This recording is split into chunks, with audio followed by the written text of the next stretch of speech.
বাসার তৈরি করেছি পানির থেকে যখন আল্লাহু আকবার। কিসের থেকে? জোরে কন। এক হাতে কইছে মাটি, এই হাতে কি কইছে? কোনটা মানবেন? তাহলে তাফসীর জানার দরকার আছে না? নবী যে আমাদের মতো না, এইটা আপনারা মানেন কিনা? সবাই কোন নাই? আমার অনেক মৌলবীরা ফতোয়া দিবে। আল্লাহ তাআলা কুরআনুল কারীমের মধ্যে নবীজিকে বলেছেন, কুল ইন্নামা আনা বাশারুম মিসলুকুম। নবী গো, আপনি জানায়া দেন আমি তোমাদের মতোই মানুষ। কথা কোন? বলছে কি না? আচ্ছা নবীজি, আমাদের মতো মানুষ, এই কথা আল্লাহ নবীকে দিয়ে বলাইছেন। এই বলানোর অর্থটা কি, এই বলানোর কারণটা কি জানেননি? আমার প্রাণের ভাইয়েরা গো, আমরা আমাদের বাংলাদেশের মধ্যে দেখবেন ক্রিকেট খেলা হয়, এই খেলার মধ্যে দেখবেন যারা প্লেয়ার, এদেরকে টাইগার বলা হয়। এদেরকে টাইগার কেন বলা হয় রে বাবা? টাইগার মানে তো বাঘ। এখন ওরা যারা খেলে, ওরা কি বাঘ না মানুষ? জোরে কন। ওরা তো মানুষ। লটক দিছে টাইগার, কারণ হলো টাইগারের মতো, বাঘের মতো গর্জন দিয়ে খেলে, বাঘের মতো শক্তি নিয়ে খেলে।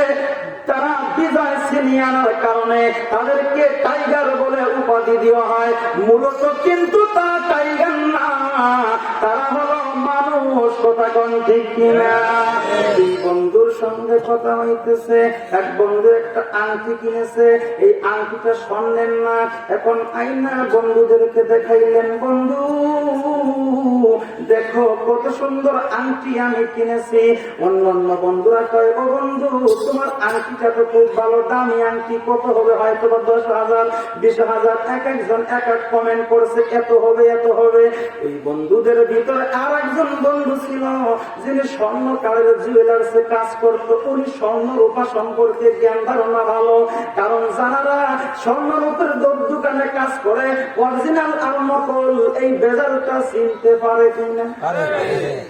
এই বন্ধু এসে বললেন, বন্ধু এত সুন্দর আংটি, সবাই তো প্রশংসা করছে, আমারও তো ভালো লাগছে, একেবারে স্বর্ণের মতো।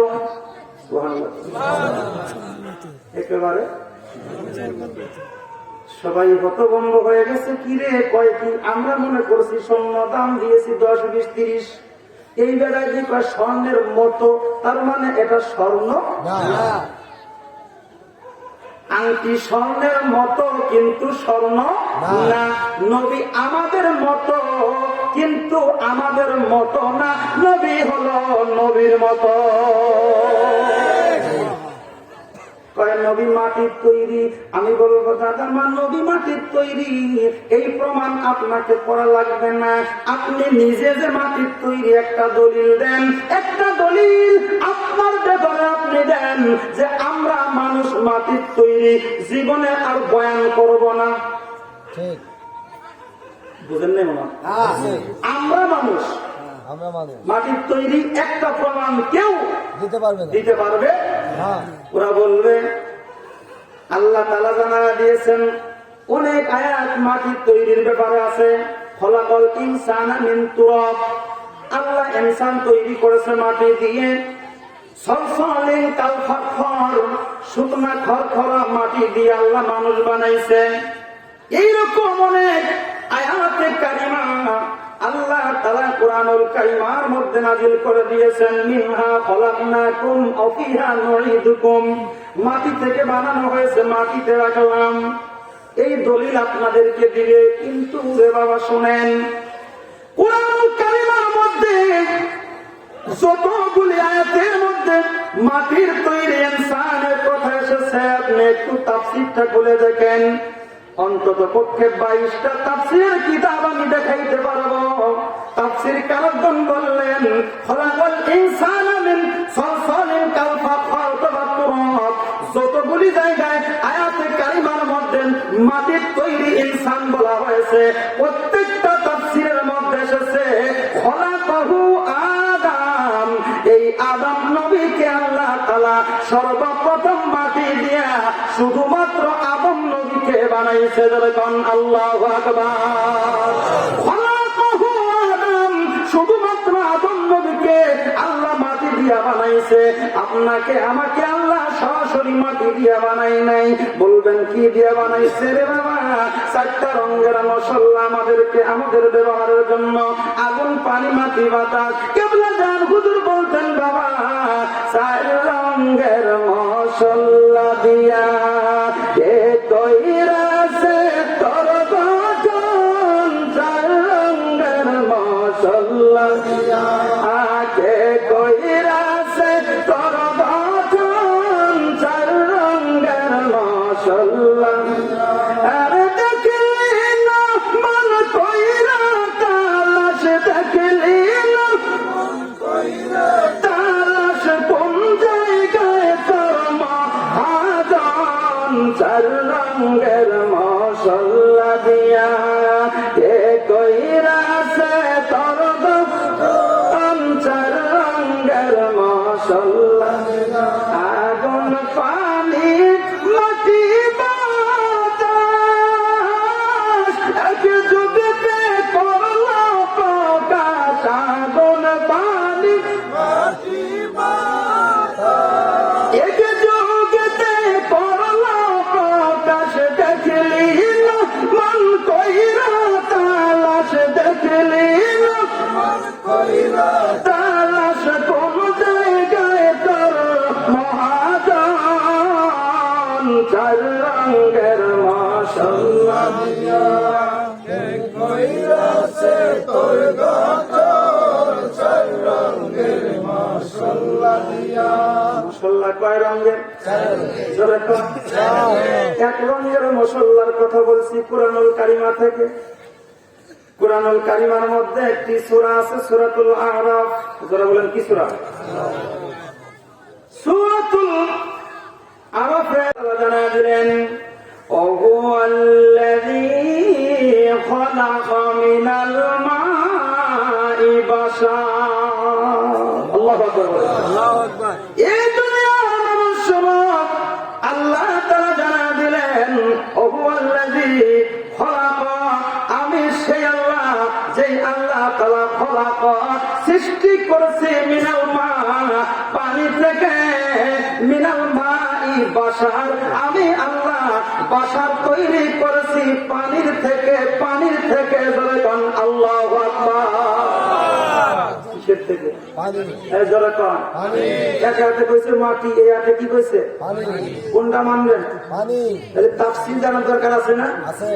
এই আয়াতের তাফসীর দেখেন, এইটা কোন তৈরি? এক আয়াতে কয় মাটি দিয়ে ইনসান বানাইছি, এই আয়াতে কয় পানি দিয়ে বানাইছি। এখন ইনসান তো কোন ইনসানের কথা আল্লাহ বললেন? ইনসান তো মানুষ। ওই মাটি দিয়ে যে ইনসানের কথা আল্লাহ বললেন ওইটা হলো আদম নবী। আর এই পানি দিয়ে যে ইনসান বানাইছে, এই পানি গঙ্গার পানি নয়, গঙ্গার পানিও নয়, টিউবওয়েল ইন্দ্রার পানিও নয়। এই পানির নাম হলো লুৎফা। সুবহানাল্লাহ বলবেন লুৎফা আবার কি? এটা হলো মা এবং বাবার মিলনের মাধ্যমে যেই পানিটা বীর্য যাকে বলা হয়, মাইন্ড ডন্ট মাইন্ড বোঝার জন্য বলছি, ওই পানিটা দিয়ে আল্লাহ তাআলা মায়ের রেহেম মুবারকের মধ্যে প্রবেশ করানোর পরে মায়ের রেহেমে এই পানিটা দিয়ে আস্তে আস্তে করে রক্তপিণ্ড, এরপরে মাংস, হাড্ডি, চামড়া তৈরি করে করে 10 মাস 10টা দিন ওই পানিটা মায়ের পেটের মধ্যে রেখে রেখে আল্লাহ তাআলা যে মানুষটা বানাইছে, এই মানুষ হলো আমরা। আমরা আমরা মাটির দিয়ে তৈরি নয়, আমাদের মায়ের পেটে মাটি দেওয়া হয় নাই, আমাদের মায়ের পেটে পানি দেওয়া হয়েছিল। ঠিক কিনা? এখন যিনি বলবেন যে আমরা মাটির তৈরি, নবীও মাটির তৈরি, 1 নম্বরের কথা হলো কি? ভুল। এই কথাটা কি? ভুল। সবাই মাটির তৈরি না। কে কিসের তৈরি এটা বুঝতে হবে, তাফসীর জানতে হবে। বাবা আদম আমাদের সৃষ্টি জগতের প্রথম মানুষ। বাবা আদম আলাইহিস সালাম মাটির তৈরি, ওনার থেকে পর্যায়ক্রমে আমরা মানুষ। তাই আমরা বলি যে আমরা মাটির তৈরি। প্রকৃতপক্ষে আমরা সরাসরি মাটির তৈরি না, তবে মাটির নিঃশ্বাস। সুবহানাল্লাহ বলে। 4টা রং, আগুন, পানি, মাটি, বাতাস।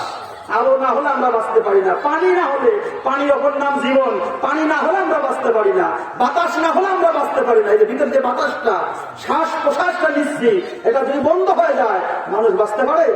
এজন্য আগুন মানে আলো লাগবে, পানিও লাগবে, বাতাসও লাগবে। কথা কোন ঠিক কিনা? আল্লাহ তাআলা আমাদের সকলকে বুঝার তৌফিক দান করেন। সকলে বলা আমিন। একটু জোরে জোরে দরুদ শরীফ পড়ুন। আল্লাহুম্মা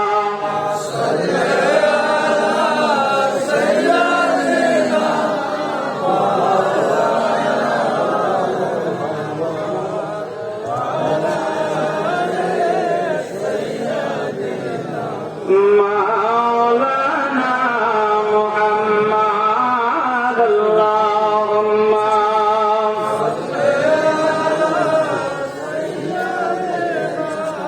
মাওলানা মুহাম্মদ ওয়া আলা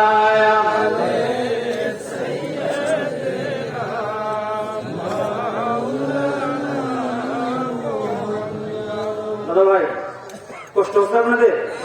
আর 10 মিনিট পারবেন না ইনশাআল্লাহ? আলহামদুলিল্লাহ। বসেন। আমি আগেই বলেছি বেশি সময় আপনাদেরকে কষ্ট দিব না, কারণ এই রাত্রে বেশি রাত্রে ওয়াজ শোনা হয় না। আপনারা অনেকেই পরিশ্রম করেন, ক্লান্ত, রাতের বেলায় সারা ঘর ওয়াজ করলে আবার সকালবেলা ফজরের নামাজ আছে না নেই? এটা পড়া লাগবে না? যারা পড়ে না ওরা তো পড়বেই না, যারা পড়ে ওরাও কিন্তু দেখবেন যে রাত জেগে করার কারণে নিয়মিত যারা পড়ে ওদেরও কাদা হওয়ার সম্ভাবনা আছে।